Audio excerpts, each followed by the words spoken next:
Además de las medidas de tendencia central y de posición, las otras medidas que son muy importantes de comprender son las medidas de dispersión. Toda distribución o serie de datos está compuesta por valores que pueden estar muy próximos entre sí o muy dispersos entre sí. Cuanto menor es la dispersión, mayor es la homogeneidad de los datos de la serie. Esta separación o variabilidad es medida por las medidas de dispersión y por lo tanto es una medida de la homogeneidad o de la heterogeneidad de la distribución de los datos estudiados. Cuanto más homogénea una serie de datos, significa que hay menor dispersión de los datos. Cuanto más heterogénea la serie de datos, significa que los datos están más dispersos alrededor del valor central. ¿Cómo medimos esa dispersión? A través de diferentes medidas, de las más simples a las más complejas. La medida más simple de dispersión es el rango. Es la diferencia entre la observación del menor valor o de la de mayor valor y la de menor valor de una distribución. Pero el rango está muy sensible a los valores extremos. Otra medida que no es sensible a los valores extremos es el rango intercuartílico, que es el intervalo entre el Q1 y el Q3. Es la distancia entre los valores entre los cuales se encuentra la mediana, y se utiliza como medida de dispersión alrededor del valor de la mediana. Por ejemplo, el rango es una medida de dispersión muy simple. ¿Y qué es lo que hacemos? Restamos el valor máximo de la distribución menos el valor mínimo de la distribución. Y ese valor nos da una idea de cuán homogéneo o heterogéneo es la distribución de los datos en función del valor, de la magnitud de ese rango. Cuanto mayor el rango, mayor es la dispersión. Pero el rango es poco útil porque es inestable, porque está afectado por los valores extremos. Aunque es fácil de calcular, no es útil. La otra medida de dispersión más útil es el rango intercuartílico, que es la distancia entre el primer y el tercer cuartil. ¿Y cómo se calcula? Restando el percentilo o cuartilo 3 menos el percentilo 25 o cuartilo 1. Es parecida al rango, pero eliminando las observaciones más extremas, inferiores y superiores. Y como no es tan sensible a los valores extremos, es posible utilizarlo cuando tenemos distribuciones que son no normales o asimétricas. Y engloba el 50% de los casos alrededor de la media. Por ejemplo, entonces, cuando nosotros estamos utilizando una distribución no normal o asimétrica, ¿qué utilizamos como medida de posición central? La mediana. ¿Y qué utilizamos como medida de dispersión? El rango intercuartílico. Ahora bien, cuando la distribución es normal, tenemos otra medida de dispersión que se construye de esta manera y es la famosa varianza. ¿Qué es la varianza? Mide la desviación promedio de cada uno de los valores de la distribución con respecto a la media.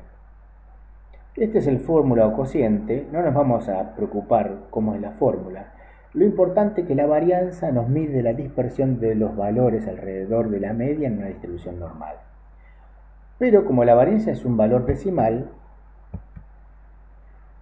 lo que hacemos es una pequeña construcción posterior para evitar el valor decimal, que es hacer la raíz cuadrada de la varianza.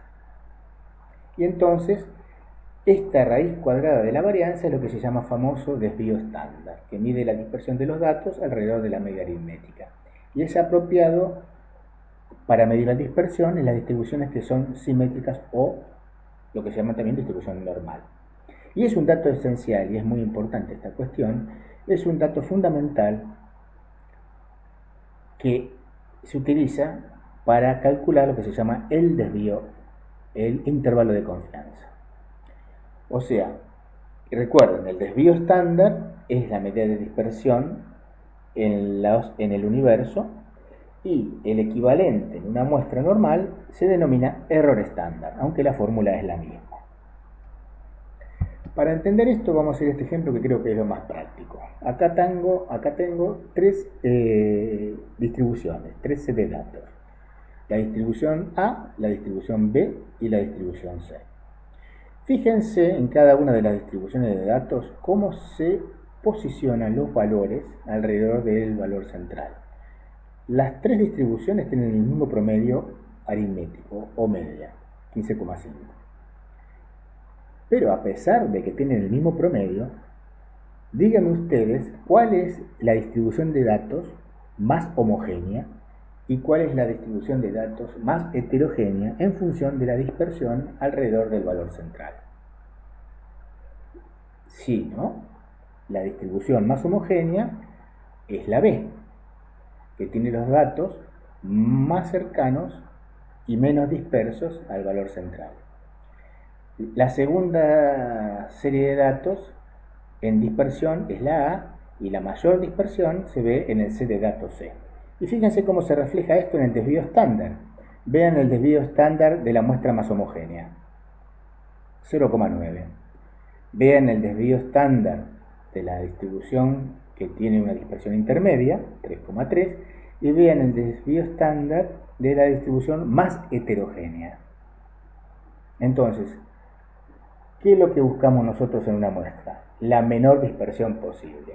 Cuanto menor el desvío estándar, cuanto más pequeño el desvío estándar, cuanto menor el error estándar de la muestra, más certeza o confiabilidad tenemos de que estamos midiendo la verdad del universo, el verdadero valor de la variable en el universo, a través de nuestra muestra. Lo que dice el teorema central del límite es que dado un número de observaciones mayor de 30 de una muestra poblacional, o de una muestra de una población, la distribución de la media tiende a acercarse a lo que es la verdad del universo, la media del universo. Y entonces encontramos que el 68,3% de los valores estarían a un desvío estándar de ese valor promedio, el 95,5% de los valores de la distribución estarían a 2 desvíos estándar y prácticamente el 100% de los valores estarían a 3 desvíos estándar de la media. ¿Cómo se grafica esto en una distribución normal? Tenemos que a un desvío estándar estaría el 68% de los valores debajo de la curva. A 2 desvíos estándar el 95% de esos valores. Esto se graficaría si lo viéramos en un histograma de esta manera. Esto es lo que se ve a un desvío estándar, donde está el valor de la mediana aquí, y comprendería el 68% de las observaciones. A 2 desvíos estándar tendríamos el 95% de las observaciones. Y esto es muy importante porque el desvío o error estándar es un insumo básico para la fórmula del intervalo de confianza. ¿Por qué necesitamos el intervalo de confianza teniendo el error estándar como insumo en la fórmula? Porque es fundamental para saber con qué confianza estamos mirando nosotros los valores y la medición de esa verdad que estamos buscando en el universo. Fíjense en este ejemplo. Supongan aquí, en esta distribución normal, de, por ejemplo, la medición de alguna variable a través de la muestra, a un desvío estándar tenemos el 68,3% de los datos, a 2 desvíos estándar el 95,5% y a 3 desvíos estándar el 99,7% de los datos. Imagínense que ustedes diseñaron un estudio calculando un desvío estándar. Miraríamos solamente el 68,3% de los datos. Y si el verdadero valor del universo está acá o acá, ¿lo mediríamos? ¿Lo llegaríamos a detectar? No. ¿Por qué? Porque no calculamos 2 desvíos estándar o 3 desvíos estándar. Si el verdadero valor del universo hubiera estado hipotéticamente aquí y nosotros hubiéramos trabajado la fórmula de la muestra con 2 desvíos estándar, detectaríamos el verdadero valor del universo.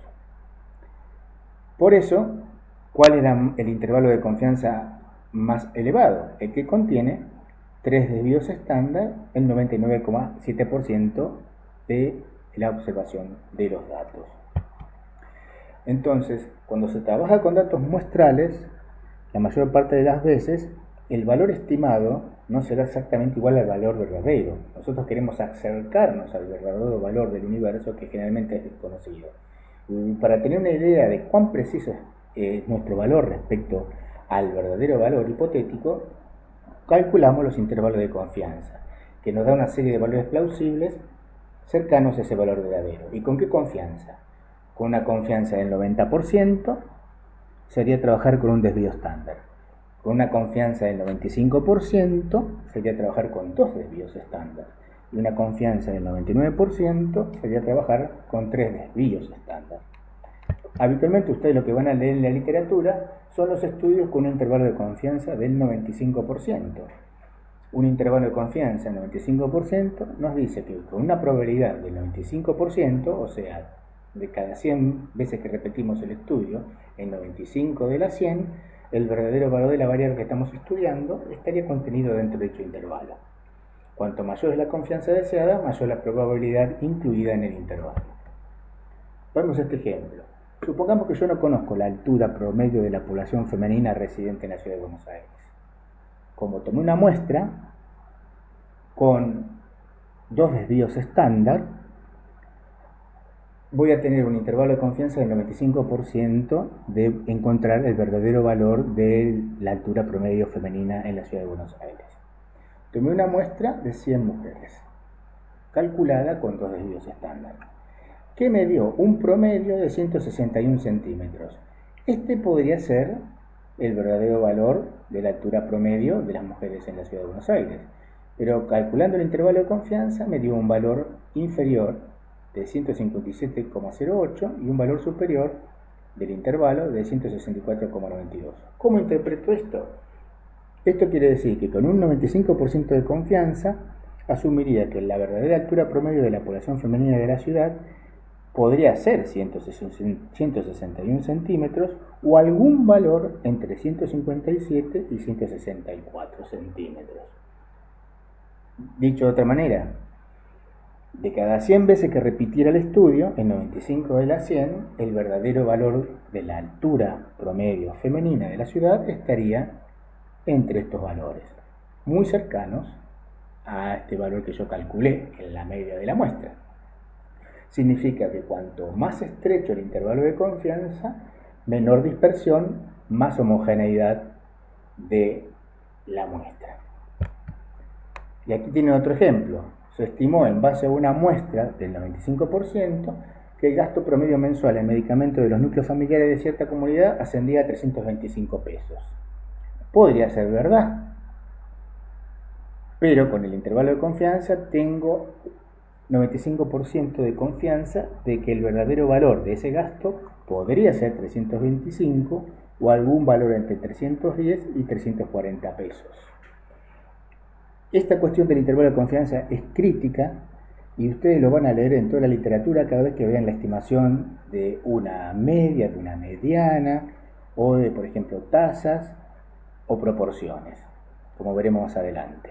Pero al final de esta clase, que termina con el intervalo de confianza, entiendan que no podríamos calcular el intervalo de confianza si no entendemos el concepto de desvío y error estándar y todo lo anterior que hemos visto. Muchas gracias.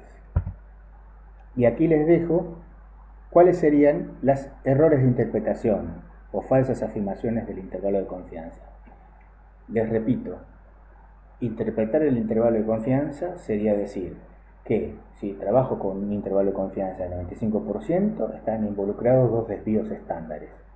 Y diría de que de cada 100 veces que repitiera el estudio, 95 de cada 100, el verdadero valor del universo estaría en ese rango.